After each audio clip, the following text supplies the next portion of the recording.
Nothing strengthens us more than learning to let go of what was never truly ours. You try to be present, to show that you care, to be there, even when she pulls away, even when she turns cold, even when she treats you with indifference. And what do you get in return? Silence, indifference, or worse, contempt. In the beginning, your attention was spontaneous, but later it became necessity. You started giving attention not because you wanted to, but because you feared losing her. And in that silent process, you lost yourself. Because a man who gives everything all the time becomes invisible. Seneca once said, "Nothing strengthens us more than learning to let go of what was never truly ours." And that's exactly what you need to understand now. You're not being rejected for being bad.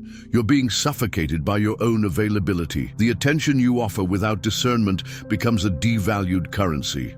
She starts to see your presence as something guaranteed, and everything that feels guaranteed is ignored. But when you stop offering yourself, when you stop chasing, when you go quiet, something shifts, and what changes isn't her, it's the dynamic. This isn't about playing games, it's not about revenge. It's about recovery, reclaiming the emotional territory you abandoned, trying to prove you were the right guy. The pain of the invisible man is real. To feel discarded right when you're giving your all. To see her eyes light up for someone else, while yours fade for her. To feel that being good, attentive, present made you lose value. But there's a hidden desire beneath all this, a silent, nearly secret desire to be the kind of man whose presence is felt, even in absence, who doesn't need to shout to be remembered, who doesn't need to beg to be desired. The man who, when he steps back, leaves a space she feels, even when she tries to hide it. That's your starting point. From here, you'll understand why stopping the attention isn't about absence. It's about respect, and why the silence of a man is the loudest sound in the mind of a woman who thought she'd always have you. In the beginning, it was light. You sent messages because you wanted to. You made sure she got home safe, that she had dinner, that she went to bed smiling. And it all felt natural because you felt it was mutual, because you believed showing up was the way to build connection. But slowly, without noticing, you shifted from desire into fear. You started giving attention, not because you felt, but because you needed to make sure she was still there. You began to anticipate, to over-explain, to insist. Attention became addiction, and an addiction, when not shared, becomes a prison. You gave more and got less and less. And the pain started to grow, because you asked yourself, where did I go wrong? But it wasn't a mistake, it was excess. You stopped being a challenge, you became a guarantee. And to her mind, what's guaranteed doesn't need to be earned. It's what can be left aside without fear of losing. That's the most invisible blow a man can take. To be seen as always available is the first step to becoming invisible. You start being treated as background noise, as something that's just there, no matter how little she gives in return. And you feel it in your body, in the fatigue, in the frustration, in the sense that you're always giving and rarely being received. You stretch yourself out for someone who barely bends to listen. Attention that becomes obligation is not love, it's emotional servitude. And those who serve too much lose their authority. She no longer feels your absence because you never leave. She no longer feels your presence because you show up even when you're not called. And what once was affection becomes desperation. But everything starts to change when you see it with cold clarity. When you realize it's not about being less caring, it's about no longer being a prisoner to your own neediness. Because the man who becomes a prisoner of the attention he gives becomes a slave to the validation he doesn't receive. And the only way out is to return, not to her, to yourself. Because when you start prioritizing yourself again, she starts to realize it was never just about the attention she deserved. It was about the man she thought she'd always have access to. There's a silent logic inside the human brain, something primitive, but incredibly powerful. What is scarce becomes more valuable. What is predictable loses its impact. Behavioral psychology confirms it. The dopamine system, responsible for desire and reward, responds most strongly to what is rare, unpredictable, limited. That's why you feel more drawn to what you might lose, to what isn't always available, to what carries weight when it shows up. And it's no different for her. When you're always present, replying in seconds, praising constantly, never questioning, never pulling away, her brain gets the message. This is guaranteed. And what's guaranteed eventually becomes invisible.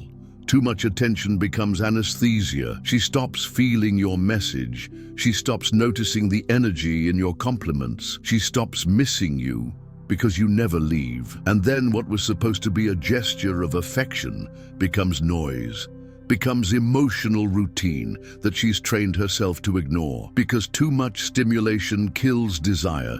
You don't need to disappear, but you need to learn the value of absence. The strength of silence, the power of not offering yourself constantly. The value of your presence isn't in the frequency, it's in the weight it carries when it arrives. One message from you, after some time away, is worth more than 50 cents without pause. One gesture, when it's unexpected, hits harder than constant presence without soul. The secret lies in purposeful scarcity. It's not about ignoring, it's about not being available by default. It's about showing up with intensity, not insistence. Her brain needs to relearn how to feel your presence, and for that to happen, she must first experience your absence.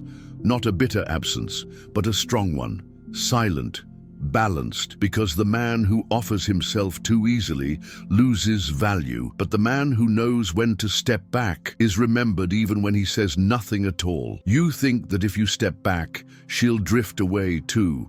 You believe that if you stop reaching out, stop responding quickly, stop being the first to make a move, she'll lose interest. But what you don't realize is that what truly drives her away isn't absence. It's predictable excess. Always being there, always ready, always showing up, puts you in an emotional space where she no longer needs to win you. She already has you. She already knows where you are, how you feel, and how far you're willing to go. And in that setting, desire dies. Because desire only survives where there's motion, where there's air, where there's space. When you step back with integrity, with consciousness, with silent presence, something shifts in her perception. She leaves her comfort zone. She begins to watch. She starts to feel. She begins to wonder, why did he stop? What happened? Is he forgetting me? And it's in that space of uncertainty that desire is reborn, because now she has to see you again. And no one truly sees what's always right in front of them. Value is only felt when something stops being guaranteed. Distance isn't a game, it's an act of self-respect. It's your body saying what your mouth never managed to express firmly. I'm not here to offer myself. I'm here to be perceived. Mystery isn't manipulation, it's maturity. It's learning that silence holds a power that insistence will never reach. Because true silence is not the absence of words, it's reorganized presence. She only starts to see you when you stop pushing yourself forward. She only starts missing you when you stop trying to fill every space. And the man who understands this doesn't pull away out of revenge. He repositions out of clarity. He doesn't retreat in anger. He steps back with structure, because the man who stands in his center doesn't need to prove anything, and the one who's at peace never fears being forgotten, because his absence weighs more than anyone else's presence.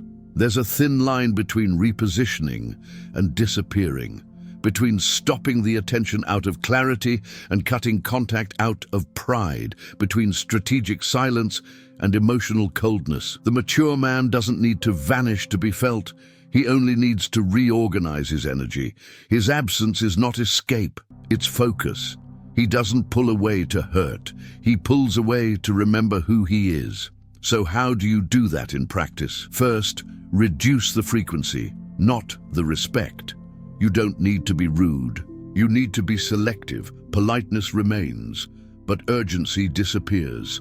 Second, avoid starting conversations without a real reason. Don't talk just to talk. Don't message just to make sure she remembers you. Because the more you try to be remembered, the less impact you make. The presence that matters is the one that imposes itself by weight, not insistence. Third, reorganize your routine. Fill your time with what strengthens you, not what traps you. Go back to taking care of your body, your mind, your goals. Not because you want to show growth to her, but because you want to reconnect with who you were before you got lost trying to be enough for someone else. Fourth, selective attention. Attention is not a duty, it's a gift, and a gift must be given with discernment. Pay attention to actions, not just words. Value those who value you back, and don't bow to those who only show up when they feel they're losing you. The key is here. She doesn't need to feel ignored. She needs to realize she's not the center of your world, and that your attention isn't automatic. It's the expression of a man who is whole. You don't need to disappear. You need to reposition yourself. You don't need to play. You need to stop begging. Because the man who treats his attention as sacred becomes rare, and everything that's rare gets sought after, even by those who once swore they'd never miss it. A woman doesn't just feel what you say, she feels what you vibrate. Before you open your mouth, your body is already speaking, and the body of a man who values himself doesn't beg, doesn't rush, doesn't offer himself like a bargain. The body language of a man who's come back to himself is subtle but unmistakable. Steady steps, straight posture, calm movements, deep breathing, a gaze that doesn't seek validation, only observes. Speech that doesn't try to convince, only affirms. This man doesn't send desperate messages. He doesn't check his phone every 2 minutes. He doesn't panic at every moment of silence, because he has understood something essential. Presence is not quantity, it's quality. His silence isn't emptiness, it's contained presence. And this silent presence weighs. It enters the room without noise, but changes everything, because it says what most try to hide: confidence, direction, peace. In this man's mind, there's no noise, no fight for attention, no desperate effort to be chosen. There's clarity that he's not available to anyone who doesn't recognize the value of having access to him. When he stops giving attention out of dependence, he begins to emit a new signal, a signal that awakens something deep in her: the urge to win him back, the desire to be noticed by him, the need to reconnect with what she once took for granted. And this happens not because he ignores her, but because he's recentered, reconnected. He didn't step back out of anger, he repositioned out of respect. And when she realizes she no longer controls his attention, she begins to seek him, not with pride, but with eyes that now see what they once overlooked. Because the man who treats his energy as sacred ground becomes impossible to ignore, even when he says nothing. When we are no longer slaves to emotion, we become masters of circumstance. Everything changes when you stop chasing. Not because you stopped feeling, but because you started remembering who you are. You stop living to be accepted and start living in the direction of your peace. She doesn't come back because you disappeared. She comes back because, for the first time, she feels she lost something she thought was guaranteed. Not your physical presence, but your attention, your energy, your focus. The man who masters his attention masters the game. Because attention is the most valuable currency a grounded man has.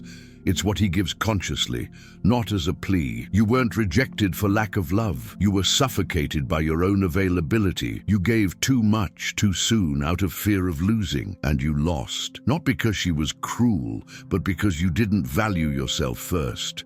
Now, you're returning, but returning inward, reorganizing your territory, taking her out of the center and reclaiming leadership over your own life. And that silent shift is what makes her begin to feel what she once ignored. You don't need to disappear. You just need to stop offering yourself. You don't need to be harsh. You just need to be firm. Too much attention without reciprocity is devaluation, but attention given with structure, with discernment, with dignity, that's rare presence. And everything that's rare becomes desirable. Finish with this. Stop giving attention as a plea for affection. Give attention as a rare gift. She only values what she knows she can lose. The man who withdraws with presence never really leaves. He simply returns to the center where she knows she can no longer control him, only admire him.